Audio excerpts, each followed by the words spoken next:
In yet another example of the Jew hatred that's been building in this country, the Australian Jewish Association has experienced an online anti-Semitic ambush. The association was hosting one of its regular online discussions with former Deputy Prime Minister John Anderson as the guest on this occasion, discussing foreign policy issues.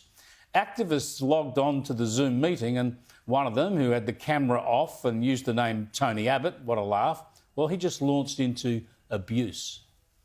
Specifically mentioned religion and our beliefs and Can you shut the up?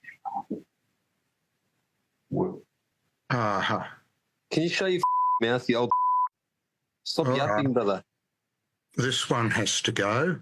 Can you stop yapping, you old?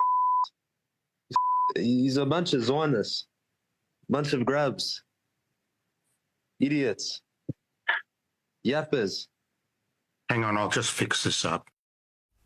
Now, the association says up to 15 people were involved in the so-called Zoom bombing, and it claims there are links to Sydney University protesters. Some of the Zoom bombers videotaped themselves, including one hiding behind a Palestinian scarf, Hamas terrorist style. What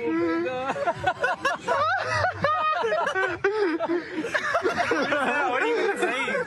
I got kicked. The Australian Jewish Association has reported this disruption to police, and I'm joined now by their CEO, Robert Gregory. Robert, thanks for joining us. Tell us what action you expect the police might be able to take in this case.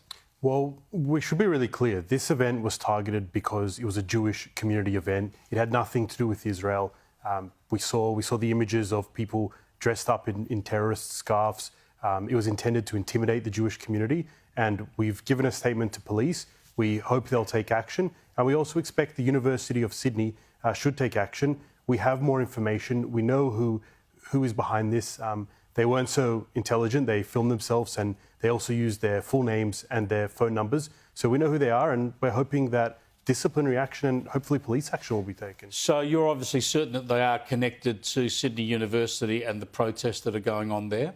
Yes, we're certain. We have a lot of evidence, and we've also, in some of the videos, you can even see they're doing this on the university campus, so most likely using the university Wi-Fi to carry this out. So what action do you expect the university should take against these activists? Well, if the university's facilities are being used to harass the Jewish community, these students should be expelled. We believe the university should have taken action long ago against the encampment, and now not only are they a threat to Jewish students and staff who are being intimidated, but they're now a threat to the wider Jewish community. And we've got Jewish communal events being interrupted by these Zoom bombing attacks. Now, tell us about the broader issue of anti-Semitism. We talked at the top of the program about the graffiti, the offensive graffiti at the Mount Scopus School in Melbourne. Are we seeing a continuation of these sorts of activities, this sort of humiliation, this sort of intimidation right across the country? Unfortunately, we are. I mean, since October 7, the statistics are just off the charts, and we say it's a failure of leadership. After the 9th of October at the Opera House, the scenes we saw, the government should have taken strong action. Yeah, well, I said that at the top. I think they should have. Now, we saw the Deputy Prime Minister go to Mount Scopus today. He's condemned this sort of anti-Semitism. What more can he and Anthony Albanese do right now to try and retrieve the situation? Because obviously it's been rampant around the country in the 7 months since October. Yeah, well, I mean, what we're seeing today is quite frankly too little, too late. What they should have done and what they can still do is to rein in some of this extremism. We know it's coming from some of the radical imams. We know it's coming from some of the far-left activists. We need a strong messaging from the government, calling it out, not bringing in every single time Islamophobia, every time they mention what's actually going on, which is attacks against Jews and anti-Semitic incidents. Well, there are hate preachers, and we've shown some of the hate preaching that goes on in the streets of Australia.